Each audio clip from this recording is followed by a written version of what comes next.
You know, there's a huge problem that I see all the time with advanced beginner and intermediate guitarists. They're working hard on their playing, but they still sound robotic. They can freeze up. They just can't put everything together. There's something missing in how they're going about learning, and I'm pretty sure I know what that is. You know, I've taught numerous guitar camps where people fly in from all over the world to learn, and it never fails. Students start asking the wildest, most obscure music theory questions you can imagine. Stuff that's way beyond what they can actually execute on the guitar. I always walk away thinking the same thing. They're wasting energy collecting information that they're never going to use. In this video, I'm going to break down the most important concepts for guitar players, why they matter, and how to practice so you can take it to the fretboard and use it when it counts. Grab your guitar, let's get into it. Here's a perfect example of what I'm talking about. I guess this is just human nature, but students will start asking about advanced fretboard concepts way before they're ready for them. Modes of the major scale like Dorian, Phrygian, or Lydian, or maybe something even more exotic. And I'm sitting there thinking, you haven't even gotten down triads yet. Triads aren't glamorous, but they're one of those foundational concepts that every guitarist needs to absolutely own if they're serious about knowing the fretboard. So why are triads such a big deal? Well, they make you a better rhythm guitarist because they give you voicings to play all over the guitar neck. Look how I can take this G major triad and move it through inversions all over the neck.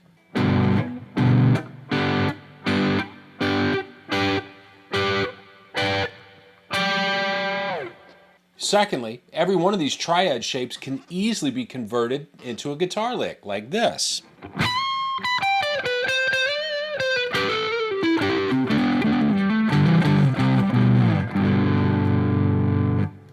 And bonus, if you play a triad over the same underlying chord, you can't play a wrong note because triads are the notes of a chord. Have you ever heard you should learn chord tone soloing? That's being able to easily land on the root, the third, or the fifth when a chord changes. Well, knowing triads, that's the key to chord tone soloing. So that's why they're important, but here's the million-dollar question. What should you be able to do with triads to be able to say you really know them? The first thing to really internalize is theory related, and it's the triads that live inside a major key. We call it harmonizing the major scale. I think it's the most important theory that any musician can learn. We're not going to spend time building triads from scratch. I'm more worried about getting some shapes under your fingers and getting you playing. But there is a pattern to this that you should know. Now, I'm going to demonstrate in G, but in any major key, the triad built off the root is major, off the second and third, it's minor, off the fourth and fifth, it's major, the sixth is minor, the seventh is diminished, and that would bring us back to the one, which was major. So in a major key, the triads go major, minor, minor, major, major, minor, and diminished. That information alone is priceless. So now when somebody says, hey, we're going to play a 4-1-6-5 in the key of G, you would immediately know that the chords are C, G, E minor, and D. No hesitation. Now let's talk about some ways to play them. I think every guitarist should be able to play triads in 3 different forms. With their index finger on the root, with their middle finger on the root, and with their pinky finger on the root. Let's take a look at C major, and I'll demonstrate all 3. C major triad has the notes C, E, and G. That's the root, third, and fifth. We started that with the index finger. We've got 2 notes on the first string, 1 note on the second string. If I start with the root under my middle finger, I've got C on the low E string, or the first string that we're playing, and then I've got E and G on the second string. So 1 note and then 2 notes. Lastly, if I start with the root under my pinky, I'm going to play on 3 strings, 1 note per string. We'd have root, third, and fifth. Now let's try that with C minor. To get a minor triad, we're going to flatten the third. So we would have this shape for C minor. That was with the index finger on the root. Here's middle finger on the root. here's pinky on the root. And if we wanted to play diminished, we would also flatten the fifth, which gives us these shapes. Here's index finger on the root. Here's middle finger on the root. And here's pinky on the root. Now, the first exercise I want you to do to really start ingraining these shapes is playing through the triads in a major key, moving the root up a single string like this. Pick one of the shapes. I'm going to use middle finger on the root. Here we go.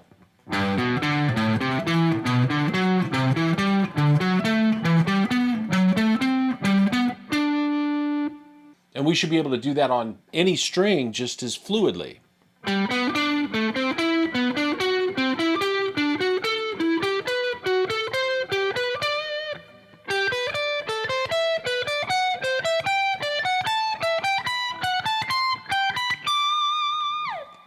The second exercise, we're going to move triads across the neck, staying in as small a space as possible, which means we're going to need to mix up the shapes to stay efficient. In G, that looks like this. G major with the index finger, A minor with the middle, B minor with the pinky, and so on across the strings.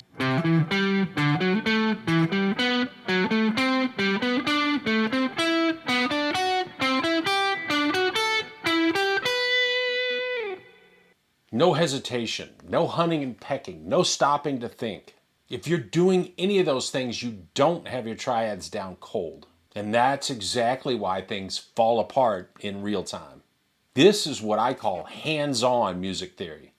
It's not enough to have some intellectual understanding of a concept. You have to own it to the point your movements start to become automatic without thinking. And that's the standard we're going to hold every concept in this video to.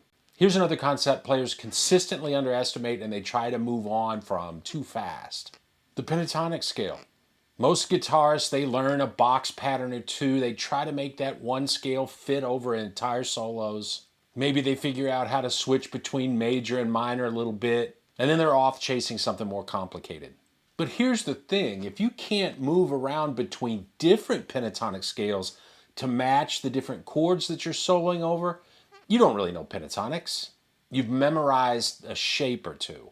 Remember, it's all about what you can do with a concept, so let's build that up. We're going to use a 4, 1, 6, 5 progression in the key of G. So that was C, G, E minor, and D. And I'm going to show you something that's going to change the way that you think about navigating the neck. We're going to start with C major pentatonic over the C chord, and from any of the 5 box patterns of C, the pentatonic scale for the other chords in the progression, it's right there within a fret or two. You don't need to go jumping around the neck. So here we are with C major pattern 5. And then right here, without moving a fret, we also have G major pattern 2. Now, here's something worth locking in. G major pentatonic and E minor pentatonic are the same notes, so we've got E minor covered too. Pay attention to which notes you're accenting. We want to make this sound like E minor.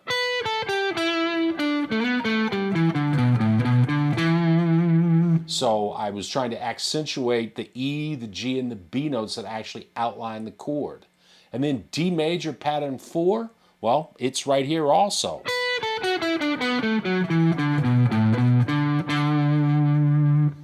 Let me play through that a little more fluidly.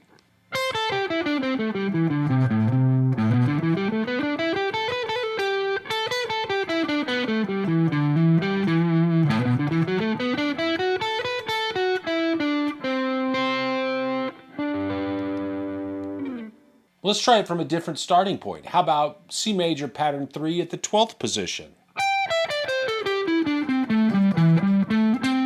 G major pattern 5, it's right here. E minor pattern 1, it's the same scale. And then D major pattern 2, it's right here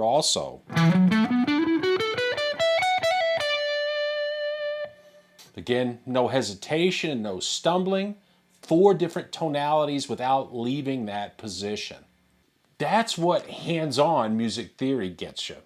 And once you experience that kind of freedom under your fingers, you're never going to want to feel that hunting and pecking on the edge of being lost sensation again.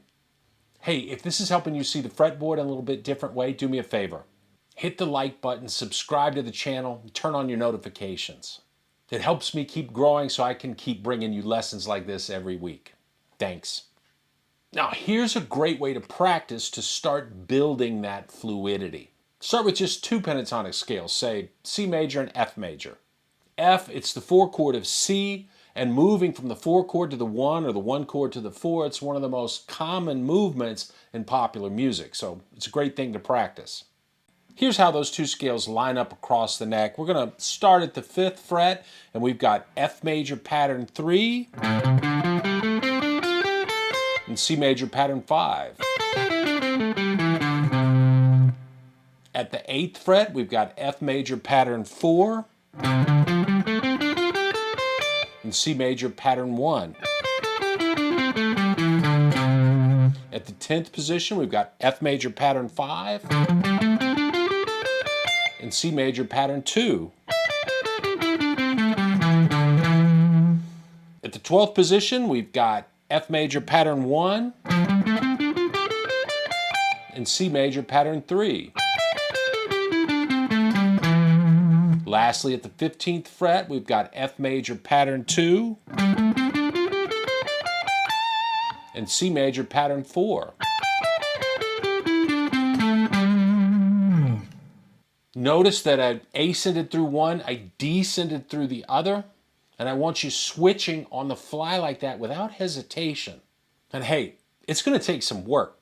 You're going to need to spend some time with your fretboard charts, and it's going to feel like digging a hole in hard ground at first. But put in the time, and when it all comes together, you're going to feel like you're flying. Now here's another place that players get stuck without realizing it. Most guitarists learn the major scale as a big box across all 6 strings in one position.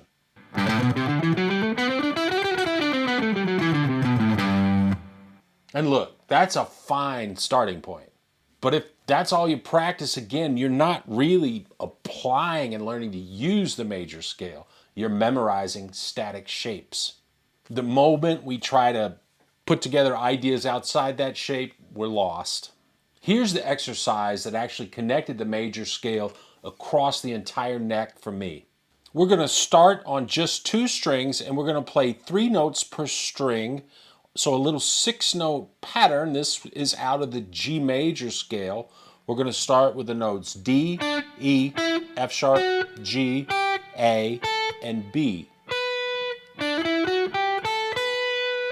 And then we're going to shift up to the next scale tone, which is C, and I'm going to descend 6 notes.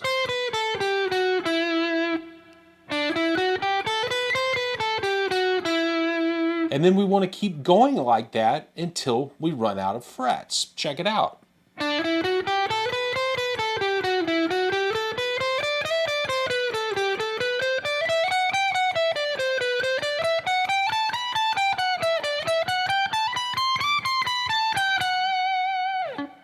Now, once that feels comfortable, expand it to 3 strings. The same idea, we're going to ascend, shift, and descend.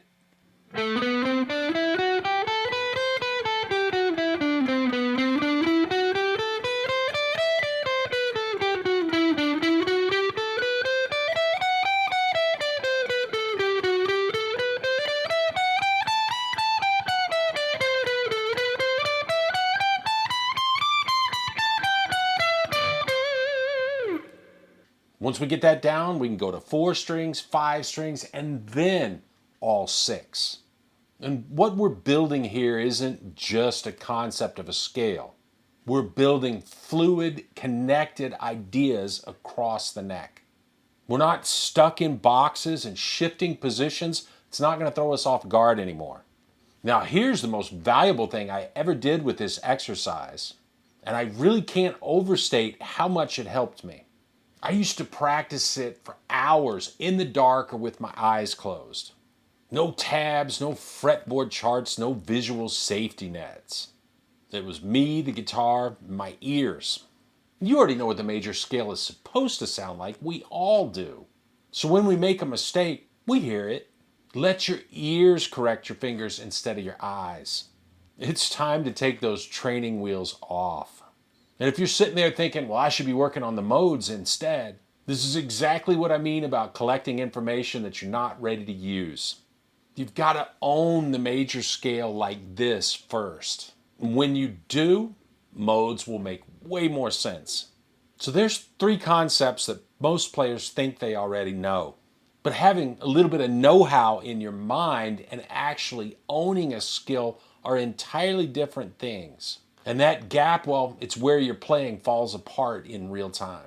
Here's what I want you to take away from this. Don't try to work on all this at once. Be honest with yourself. Which one of these concepts felt most uncomfortable when you watched it? Which one made you really think, I should spend more time on that? Start there. Then put in the focused, hands-on work with that one concept until there's no hesitation, no hunting and pecking, no stopping to count frets. Do it until it's automatic. Stop collecting information and start building real physical fluency with the concepts that actually matter. When you do that, I'm telling you, things are going to change.